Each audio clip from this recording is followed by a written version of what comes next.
드디어 위드 코로나로 방역 수칙이 변경이 되어서 성전에서 50%지만 함께 모여 예배드리는 것이 가능해졌습니다. 또 소모임도 인원 제한은 받지만 이제는 자유롭게 소모임도 가질 수가 있고, 오늘 가브리엘 찬양대가 찬양도 했지만 찬양대 백신 접종 완료자로 구성하면은 찬양대도 설 수가 있다 해서 이렇게 찬양대가 서게 되니까 얼마나 행복한지 모르겠습니다. 또 오늘 3부 예배 시간, 그동안에는 저희들이 인원 제한 때문에 모이고 싶으셔도 잘 못 모이셨는데, 또 3부 예배 시간 이렇게 많이 오셔서 하나님께 예배를 드리니까 참으로 은혜가 넘칩니다.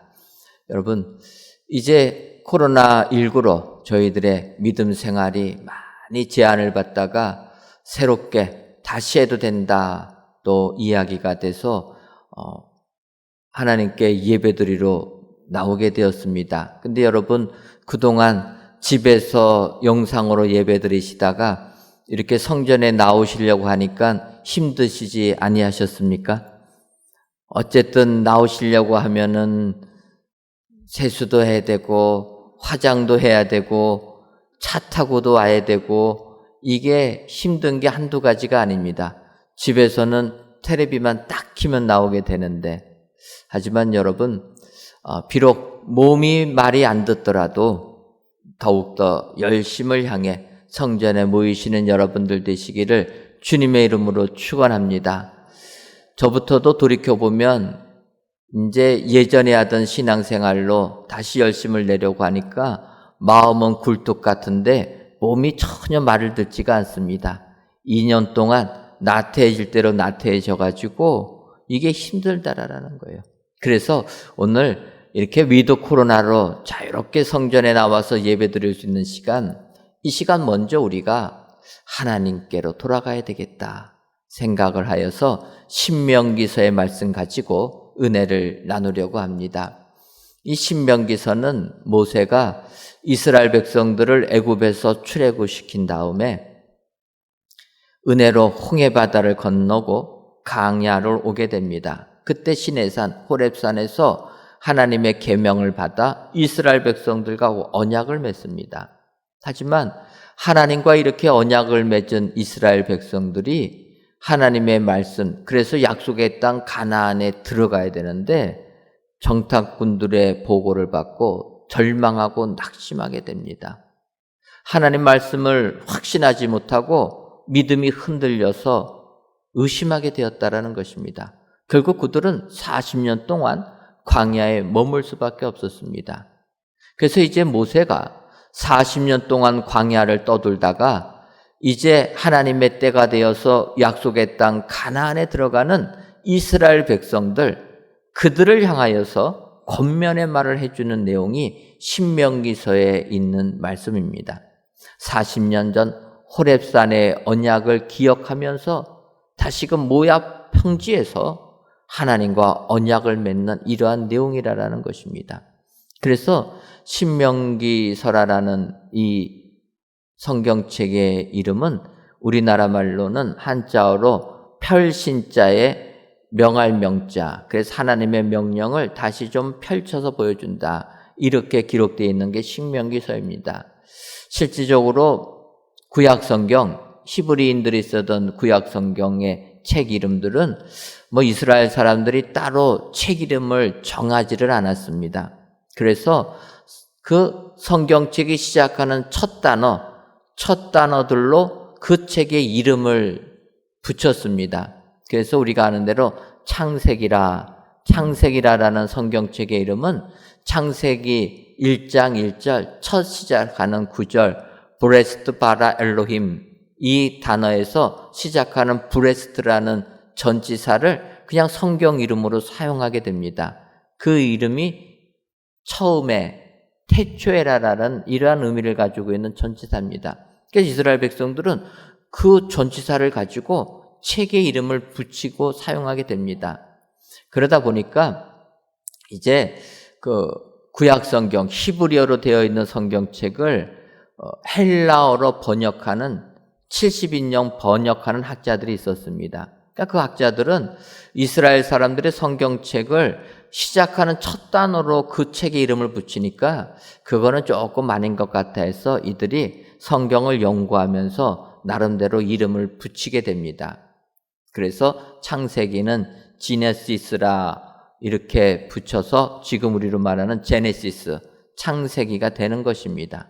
신명기도 마찬가지입니다. 72년 학자들이 연구를 하다 보니까 이 말씀은 처음 호렙산에서 언약한 것을 재차 설명하면서 다시 언약하는 내용이다 보니까 그래서 이 70인령을 제2의 율법이라 이렇게 그 70인령 학자들이 생각합니다. 그래서 원래 히브리어로서는 이 신명기는 엘레 하데바림 이렇게 해가지고 이는 말씀들이라. 그러니까 하나님의 말씀을 하는 그게 성경책의 이름이 되었다라는 겁니다. 그래서 70인 학자들은 그건 아니다 해가지고 이제 그들이 헬라어로 이렇게 번역합니다. 두테로노미온. 그래서 우리가 얘기하는 두터로노미오 이렇게 신약 성경으로 영어로 두터로노미 이렇게 발음하게 되는 것입니다. 일부부터 발음을 하는데 아무래도 영어는 발음이 꼬여가지고 여러분들 이해해 주시기를 바랍니다. 그래서 영어에서 신명기라 하는 것은 제2의 계명이다 이렇게 이야기가 됩니다. 마찬가지로 이제 우리가 신명기서를 가지고 은혜를 나누려고 하는 것은 하나님께서 이스라엘 백성들 언약했지만 다 잊어버리고 제갈 길로 갔다라는 것입니다. 그들을 다시 모아서 다시 하나님의 말씀을 가지고 회개하라, 돌이켜라. 어찌 보면 우리가 코로나19라는 것을 핑계 삼아서 우리의 믿음이 느슨해질 대로 느슨한 우리들 다시 한번 하나님께로 돌아가서 우리의 신앙을 점검해 봐야 될 줄 믿습니다. 오늘 귀한 예배를 드리시는 저와 여러분들이 오늘 신명기서의 말씀을 가지고 우리의 신앙을 돌이켜 보시고 하나님께로 다 돌아오셔서 하나님 주시는 은혜가 여러분들 삶 가운데 임하시기를 주님의 이름으로 축원합니다. 그렇다면 이제 신명기서 30장 9절을 보면 내가 내 하나님 여호와의 말씀을 청종하여 이 율법책에 기록된 그의 명령과 규례를 지키고 내 마음을 다하며 뜻을 다하여 여호와 내 하나님께 돌아오면 이렇게 모세가 이야기합니다. 너희들이 마음을 다하고 뜻을 다하여서 하나님께로 돌아오기만 하면 하나님께서 너희에게 하늘에 큰 은혜를 주시겠다. 성경이 약속해 주고 있다는 것입니다. 따라서 오늘 이 시간 신명기서 30장 9절과 10절에 있는 말씀 가지고 하나님께로 다 돌아오셔서 하나님이 주시는 은혜를 받아 누리시는 저와 여러분들 되시기를 주님의 이름으로 축원합니다. 그렇다면은 하나님께로 돌아오는 자들에게 하나님께서 어떠한 복을 내려 주십니까? 첫째로는 매사의 복을 주십니다. 오늘 본문 신명기서 30장 10절 상반절을 보면 내 하나님 여호와께서 내 손으로 하는 모든 일, 이 모든 일에 복을 주신다는 것입니다. 그런데 오늘 성경을 보면 내 손으로 하는 모든 일에 복 주신다. 그래서 내 손으로 하는 모든 일을 어떻게 소제목으로 삼을까 고민하다가 매사라고 정해봤습니다. 사실 성경을 보게 되면 성경에는 매사라는 단어보다는 범사라는 단어가 많이 쓰이게 됩니다. 그래서 요셉이 범사의 형통함을 받았다. 이때 범사를 씁니다. 또 우리가 신약에서 데살로니가전서 5장 16절부터 18절 보면 우리가 암송하는 구절이 있지 않습니까? 항상 기뻐하라, 쉬지 말고 기도하라, 범사에 감사하라. 이때도 범사를 쓰는 것입니다. 성경을 보면 매사를 안 쓰고 다 범사를 쓰는데 이제 우리나라 용어로 보게 되면 우리나라 말은 매사와 범사가 약간의 그 의미 차이가 있다라는 것입니다. 그래서 이 범사라는 것은 모든 일인데 일상의 모든 일을 우리가 범사라 이렇게 이야기합니다. 그에 반해서 매사는 내가 하는 모든 일을 매사라 이렇게 표현한다라는 거예요. 하나하나 하는 그 모든 일을 매사라라는 것입니다. 어찌 보면 오늘 본문은 내 손으로 하는 모든 일 이렇게 표현하기 때문에 이것은 내 손으로 하는 하나하나의 그 모든 일이다. 그래서 매사의 축복을 받아야 되겠다. 이렇게 생각하고 매사의 복이라 이렇게 정해봤습니다. 바라기는 오늘 이 예배를 드리시는 모든 성도님들 하나님께로 다 돌아오셔서 하나님이 주시는 매사의 복이 여러분들 삶 가운데 임하시기를 주님의 이름으로 축원합니다. 여러분 우리가 그렇다면 이렇게 매사에 하나님이 주시는 은혜를 받으려면은 그러면 어떻게 해야 됩니까? 오늘 예배 드릴 때 교동문을 저희가 교독했지만 우리가 이렇게 매사의 복을 받으려면은 시편 1편 1절부터 나오는 대로 살아야 된다라는 것입니다. 시편 1편 1절부터 3절을 보면은 시편 기자는 이렇게 얘기합니다. 복 있는 사람은 악인들의 꾀를 따르지 아니하며 죄인들의 길에 서지 아니하며 오만한 자들의 자리에 앉지 아니하고 오직 여호와의 율법을 즐거워하여 그 율법을 주야로 묵상하는도다. 그는 시냇가에 심은 나무가 철을 따라 열매를 맺으며 그 잎사귀가 마르지 아니함 같으니 그가 하는 모든 일이 다 형통하리로다. 이렇게 고백합니다. 여러분, 우리가 세상 살면서 그가 하는 모든 일이 다 형통하는 사람이 되려면은 오직 여호와의 율법을 즐거워하여 그의 율법을 주야로 묵상해야 된다라는 것입니다. 악인들의 꾀를 따르지 아니하고 죄인들의 길에 서지 아니하고 하나님의 말씀을 즐거워하고 그 말씀을 주야로 묵상하는 자, 이런 자들은 하나님께서 그가 하는 모든 일이 다 형통하게 되는 매사의 복을 주신다라는 것입니다. 그래서 우리도 오늘 이 시간 하나님께 예배드리는 우리 모두에게 하나님께서 매사의 복을 주실 줄 믿습니다. 하나님을 기억하고 하나님께 예배드리는 우리들, 이런 자들은 말씀을 사모하고 말씀을 행하는 이런 자들은 하나님께서 매사의 복을 주신다. 오늘 이 예배를 드리시는 여러분들이 하나님의 이 약속의 말씀을 확신하시고 매사의 복을 받아 누리시는 여러분들 되시기를 주님의 이름으로 축원합니다. 그래서 우리가 구약 성경을 보면 히스기야 왕이 이런 복을 받았다라는 것입니다. 히스기야 왕, 우리가 아는 대로 남유다의 왕으로 나라가 혼란할 때 왕위에 올라가게 됩니다. 그리고 그는 개인적으로 죽을 병에도 걸렸습니다. 하지만 하나님께 기도하니까 하나님께서 그 병을 고쳐주시고 15년을 더 살 수 있는 은혜를 주셨다라는 것입니다. 하나님께서 그에게 매사의 복을 주시니까 그 이스라엘 나라가 강한 나라로, 강력한 나라로 되었다라는 것입니다. 그래서 역대하 31장 20절과 21절을 보면 히스기야가 그 나라를 이렇게 했다라는 거예요. 히스기야가 온 유다에 이같이 행하되 그의 하나님 여호와 보시기에 선과 정의와 진실함으로 행하였으니 그가 행하는 모든 일, 곧 하나님의 전에 수종드는 일에나 율법에나 계명에나 그의 하나님을 찾고 한 마음으로 행하여 형통하였더라. 여러분, 히스기야 왕은 온 유다에 하나님 보시기에 바르게 행했다라는 것입니다. 그리고 그가 하는 그 모든 일, 하나님의 전에 수종드는 것, 하나님께 예배드리는 것이나 하나님의 말씀을 묵상하는 일에나 마음을 다하여서 온 정성을 다하여서 하나님을 섬기니까 하나님께서 그에게 형통의 복을 주셨다는 것입니다. 여러분, 우리가 하나님께로 돌아와서 온 마음을 다하여 하나님을 경배하면 하나님께서 우리에게 우리 손으로 하는 모든 일 매사에 복을 주실 줄 믿습니다.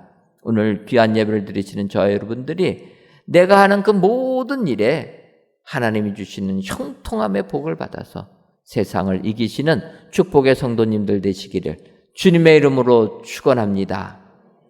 다음으로 하나님께로 돌아오는 자에게는 하나님께서 풍성함의 복도 주십니다. 오늘 보면 신명기 30장 10절 중반절을 보면 내 몸의 소생과 내 가축의 새끼와 내 토지 소산을 많게 하시고 내게 복을 주시되 이렇게 말씀합니다. 하나님께로 돌아오는 자들에게는 내 몸의 소생, 가축의 새끼와 토지의 소산을 많게 해주신다.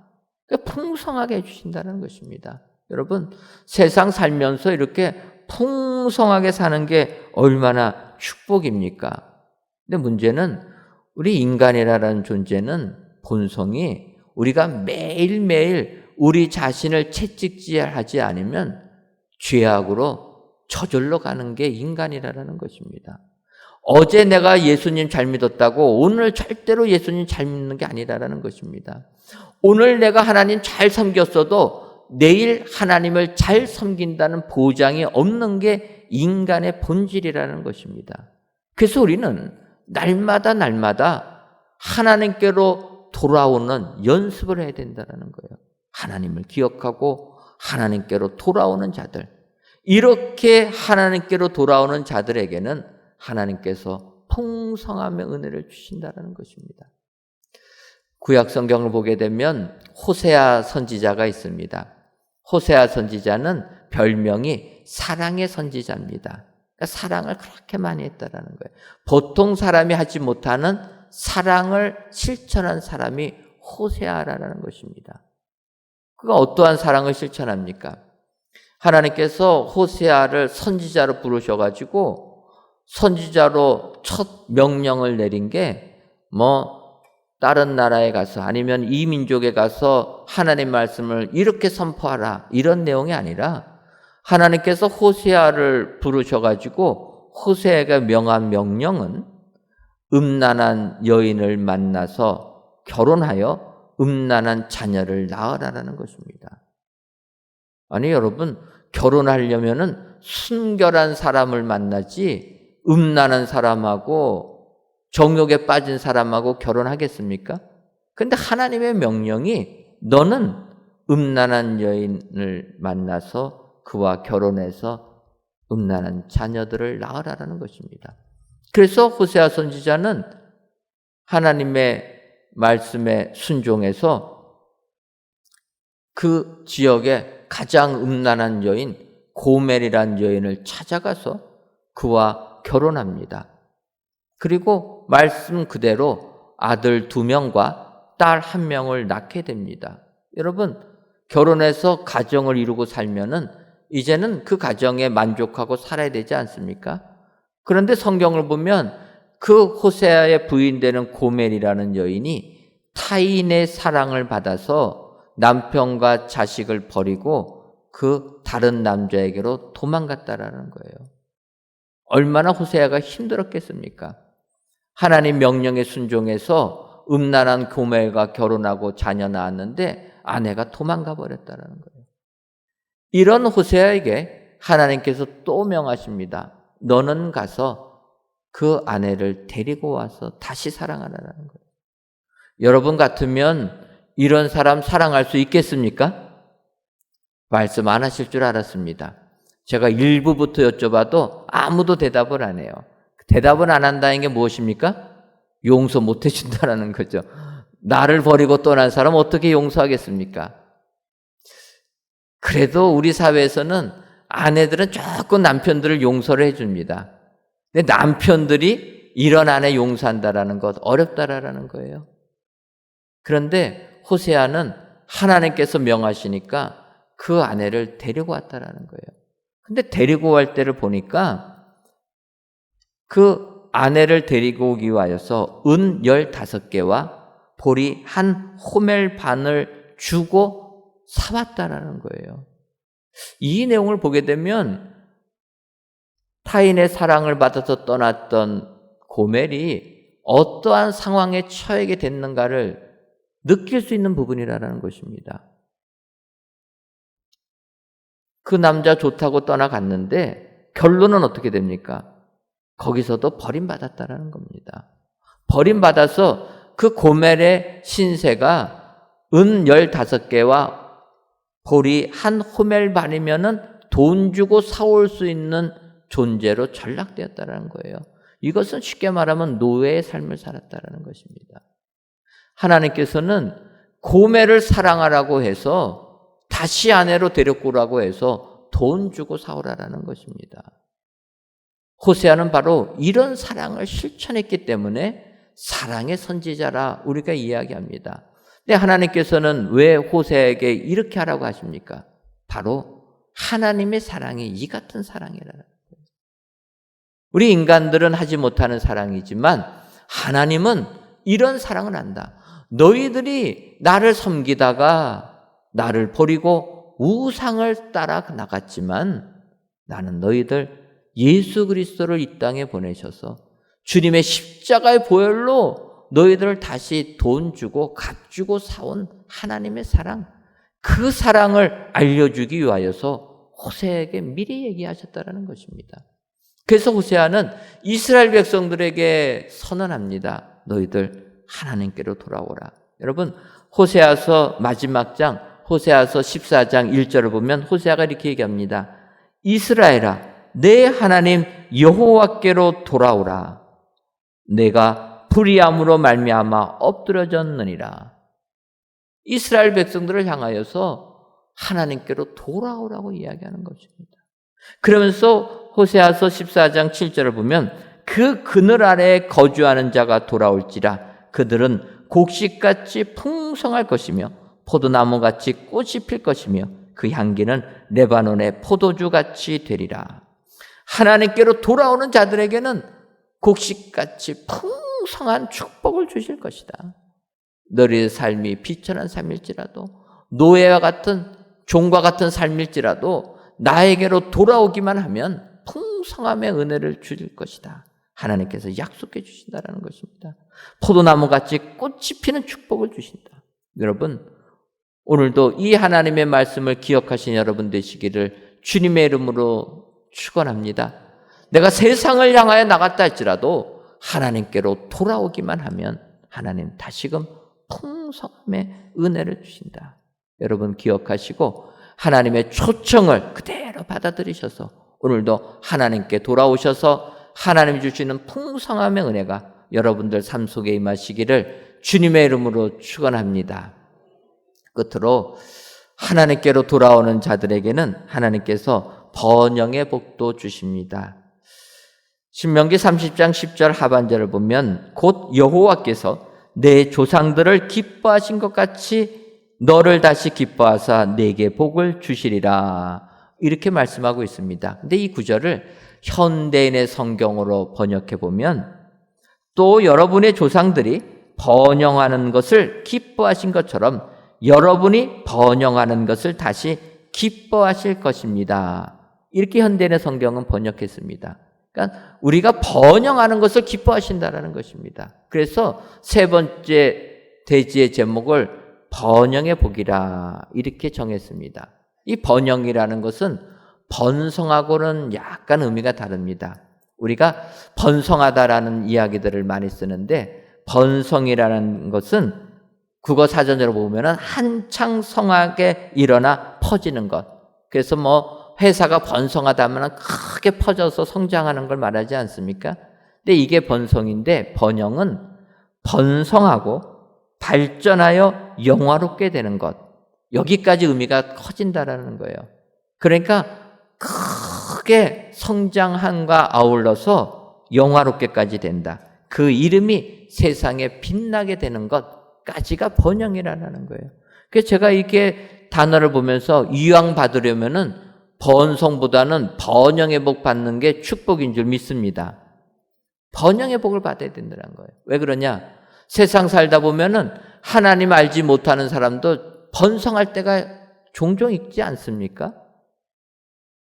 하나님 잘 믿는다고 다 번성하는 게 아니라는 거예요. 오히려 악을 행하는데도 잘 된다라는 것입니다. 그래서 솔로몬은 전도서에서 이렇게 고백합니다.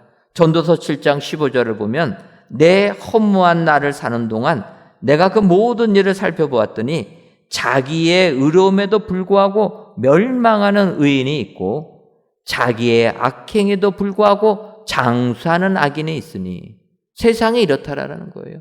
의인인데 멸망당하는 의인이 있는 반면에 악인임에도 장수한다라는 거예요. 세상은 이렇다라는 것입니다. 바꿔 말하면 우리가 사는 세상에는 그래서 번성하는 사람도 있을 수 있다라는 거예요. 그러나 하나님을 섬기는 자들은 번성에 끝나는 게 아니라 번영의 은혜까지 주신다라는 것입니다. 그 이름을 귀하게 여김받는 것. 여러분, 이게 진정한 축복 아니겠습니까?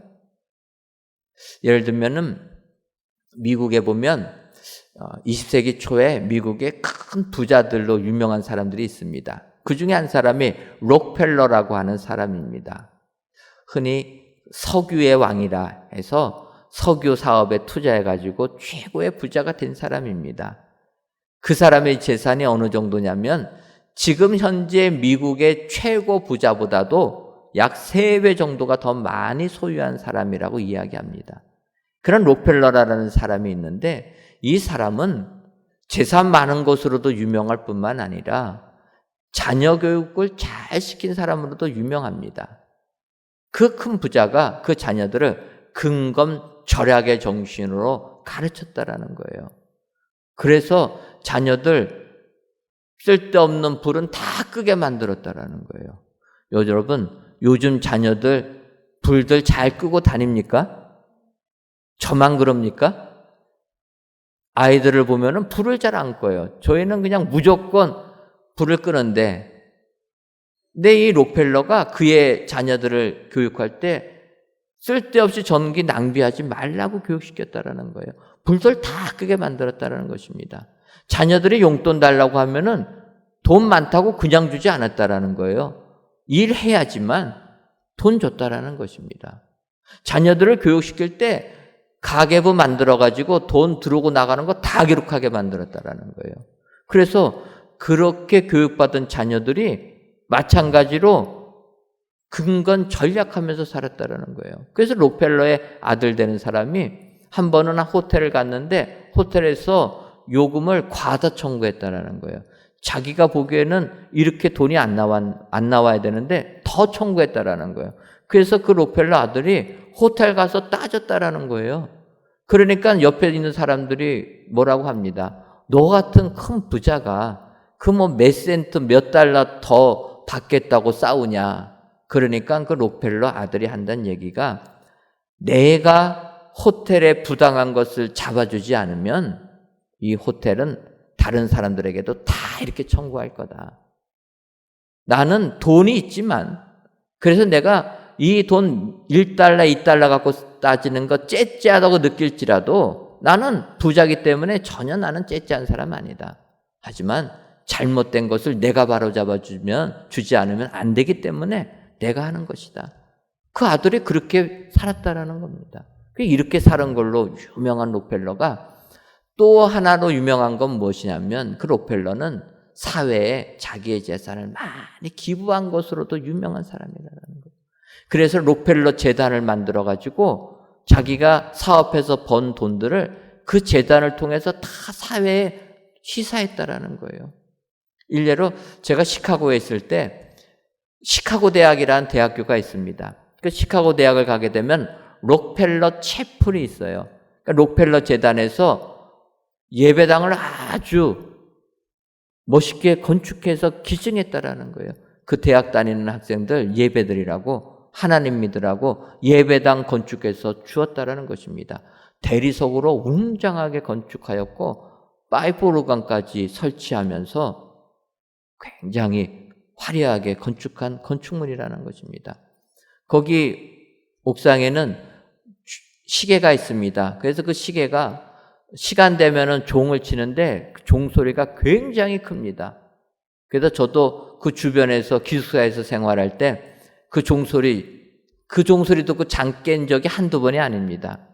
그때 생각났어요. 우리나라 같으면 종 시끄럽다고 민원 넣을 텐데 이 나라는 민원을 안 넣나. 사실 여러분 저희 교회도 저희 교회 이름을 옥상에다 달아놨는데 밤에 밝다고 민원이 들어와가지고 저희가 저녁 10시 되면 불 다 끕니다. 불 켜놨다고도 민원 넣는데 시간마다 종치면 얼마나 짜증나겠습니까? 제가 여쭤봤어요. 그 민원 안 넣냐 했더니 시카고에 사는 사람들은 그 종소리를 들으면서 록펠러를 기억한다라는 거예요.